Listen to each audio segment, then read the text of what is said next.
அனைவருக்கும் வணக்கம். தமிழ் அனுசூயா கற்பதை தமிழ். இந்த பதிவில் நாம் காண இருப்பது தமிழ் இலக்கிய வினா விடைகள். இலக்கியத்தில் இடம்பெறுகின்ற கருத்துக்களை வினா தொடராக பார்த்து வருகின்றோம். அதன்படி இன்றைக்கு 8வது வினாத்தாள் காண இருக்கின்றோம். வீடியோவை முழுமையாக பாருங்கள். நன்றி. வாங்க வீடியோக்குள்ள போகலாம்.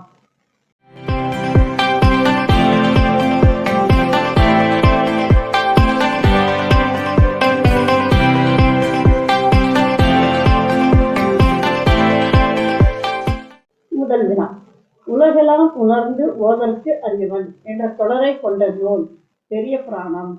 வாக்குந்தாம் என்பது இந்த நூலின் வேறு பெயர். மூதுரை. நலங்கிள்ளிக்கும் நெடுங்கிள்ளிக்கும் பகை ஏற்பட்ட போது தீர்த்து வைத்தவர் கோவு பெயர். கீழ்கணக்கு நூல்களில் புறத்திணை நூல் எது? களவழி 40. கீழ்கணக்கு நூல்கள் பார்த்தோம்னா அறநூல்கள் இருக்கும் ஒரு தொகுப்பு. அடுத்தது பார்த்தீங்கன்னா அகநூல்கள் இருக்கும். அடுத்ததாக புறத்திணை நூல்னு சொல்லி இருக்கும். அதன்படி புறத்திணை நூல் என்பது இந்த களவழி 40. என்னையே நோக்கி நெடும்பகை மேற்கொண்டேன் என்று கூறியவர் ராவணன். சங்கம் என்பதற்கு உரிய தமிழ் சொல் குழாம். சுமைதாங்கி நாடகத்தின் ஆசிரியர் பாண்டுரங்கன். பாரதியார் கட்டுரை எழுதும் போது எந்த புனைப்பெயரில் எழுதினார்? சாவித்ரி. வறுமையை சித்தரிக்கும் 10 பாட்டு நூல் திருமாநாற்றுப்படை. கால் வேகம் என்பது எதன் பெயர்? யானையின் பெயர். சைவ சித்தாந்தத்தை திராவிடர் கண்ட பேருண்மை, அவர்களுடைய அறிவாற்றலின் விளைவு என்றெல்லாம் பாராட்டுகிறார் ஜி.வி. போஸ். அச்சுக்கலை முதலில் தோன்றிய நாடு சீனா. சீவகனை எடுத்து வளர்த்த வணிகன் பந்துக்கடன் என்னும் வணிகன்.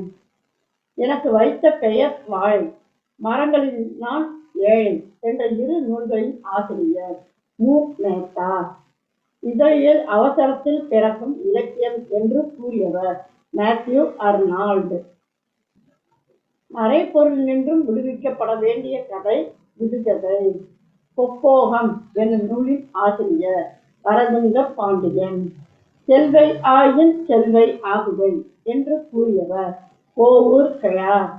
அதாவது பில்லி வளவனிடம் போனோமானால், அதாவது பில்லி வளவனிடம் நீ சென்றால் செல்வை ஆகுவை, பணக்காரனாக ஆகுவாய், வளத்தை உடையனாக ஆகுவாய் என்று கோவூர் கிழார் பாடியதாக இந்த அடிகள் இடம்பெறுகின்றன.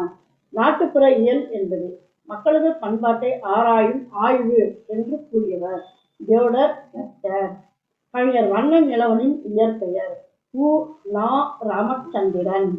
அண்ணல் அடிச்சுவட்டில் என்னும் பயன் நூலை எழுதியவர் ஏ.கே. செட்டியார். ரோமாபுரி ஐயர் என்று அழைக்கப்படுபவர் சீகன் வால்டு. பகையனின் கூற்றுவன் வரினும் தொலையான், தன் நட்டோர்க்கு தோற்றலை நானாதோன் குன்று என்று பாராட்டுபவர் கபிலர். கலித்தொகையில் இவ்வாறாக பாராட்டுகின்றார். அதாவது பகை அப்படின்னாலும் சரி, கூற்றுவனே வந்தாலும் சரி, அவன் தோற்று போக மாட்டான். அதே சமயம் தன் நட்டோர்க்கு தோற்றலை நானாதோன் குன்று, அதே தன்னுடைய நண்பனிடம் அல்லது தன் நட்பிற்கு உரியவரிடம் அவன் தோற்று போவதற்கும் வெட்டப்பட மாட்டான் என்று கபிலர் அவர்கள் பாராட்டுகின்றார். பறையன் இதழ் நடத்தியவர் இரட்டைமலை சீனிவாசன். சுக்கிர நீதி என்னும் வடமொழி நூலை தமிழ் படுத்தியவர் கதிரேசன் செட்டியார். ஆக தமிழ் இலக்கிய வினாவிடைகள் இன்றைக்கு பார்த்தோம். இதில் இருக்கின்ற ஒவ்வொரு தனி நூலும் பார்த்தோம்னா நம்முடைய வலைவழி பக்கத்தில் இருக்கின்றன. அவற்றின் இணைப்பை இத்துறை இணைக்கின்றேன். இணைத்து படியுங்கள். மீண்டும் ஒரு புதிய பதிவில் சந்திப்போம். நன்றி, வணக்கம்.